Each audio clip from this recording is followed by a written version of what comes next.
Hey friends, Emilio Espinosa with Espinosa and Associates, here to give you your market overview for the month of October. As you guys can see on a month-to-month and the year-to-year, from what's on the screen, the sales heated up considerably, especially when you're looking at where we're at this year versus last year in the market. The difference is that this year now, with some of these bank rate adjustments, some of these buyers that have perhaps been sitting on the sidelines are feeling a lot more comfortable. As you guys can see from the numbers on the screen, you're looking at a month-to-month, you're seeing that the sales were up about 33.3% from the previous month. New listings are down, active listings are down.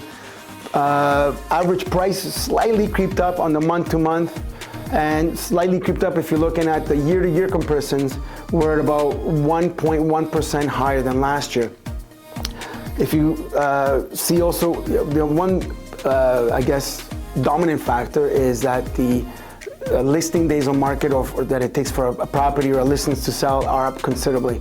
You see that the month of inventory this year are on a month-to-month are at 4 months, which is not surprising, especially since, like I said, the new listings and after listings are down. I suspect that some of this has to do with some of these sellers just, took quite a bit of punches this year, and there's only a limit and so much that some of these sellers are gonna take, and they're gonna take the property perhaps off the market and reevaluate and see what they do in the new year, especially with the speculation that there's more rate adjustments on their way, and with this new CMHC stuff that's coming, December the 15th. So perhaps they're gonna take the next few months off and put it back on the market in the new year. Now, when you look at the relationship, doesn't matter if we're looking at detaches, semis, freehold townhouses, condo townhouses, even apartments. When I looked at all the numbers on the month-to-month, I see that despite sales commonly increased amongst all sectors, average price for the majority, for the most part, was down. Now, there are some segments of the city that saw increases on a month-to-month, but your average price, your median price, either, very small incremental upwards or incremental downwards. We saw that. New listings were predominantly down on all segments. And because of that, then your months of inventory came down on pretty much all of the housing types that I mentioned to you. We are in that type of the time of the year where in November, like I said, if you've been trying to sell your house for quite some time, I can feel your frustration. And I totally understand where you guys are coming from. So you're probably you need a break, and understandably. Some of you buyers that have been wanting to get in the market, you've seen that, you're in a position that you have leverage, and good for you. It's time for you to make these decisions and take action. Otherwise, you're gonna be with the crowd come, January, February of next year. And like anything else, you wanna improve your odds. If you wanna improve your odds of purchasing a property, it's better when there isn't so many people looking at the same time.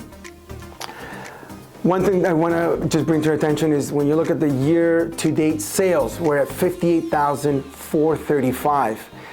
If things go well, the next 2 months, we should be slightly better than the amount of sales that we had for 2023, which will be good, especially since it's taken some time to get to this point with the lowering of the interest rates and obviously these policies that are coming into play to kind of bolster the market, because a lot of things are tied into real estate.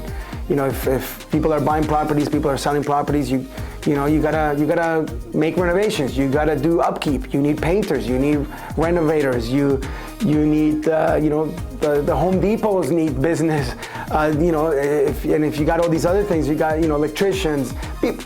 Everything is tied into real estate. So if our segment picks up, I think it's good for the economy. overall. So it'll be interesting to see what the next couple of months hold.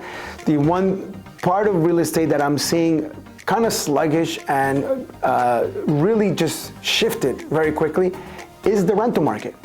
We're seeing properties that would have leased very quickly last year, or in the last year, not even last year, I apologize, that would have leased quickly 3 months ago are now sitting on the market longer. Little bit of a shocker. Some of you that are watching this who are investors probably have properties up for sale, up for lease. Some of you realtors watching this, you know this as well, that these properties that would have leased very well a couple of months ago, you're now looking at about $100 to $200 less than you were, and the time factor. So that's the one segment that kind of is slow as well. So keep an eye on that. If you are putting a home up for, or an apartment up for lease, make sure you put it at a good price, at an aggressive price, so that it can get moved. We'll see what the month of November brings us. When I get those numbers next month, I hope to give you some good insights moving forward. Again, please make sure you contact us. We're always here for you to sit down with you, evaluate your real estate portfolio, and guide you with whatever advice we can give you that will move you forward with your real estate plans. I thank you for your time, and thank you for watching.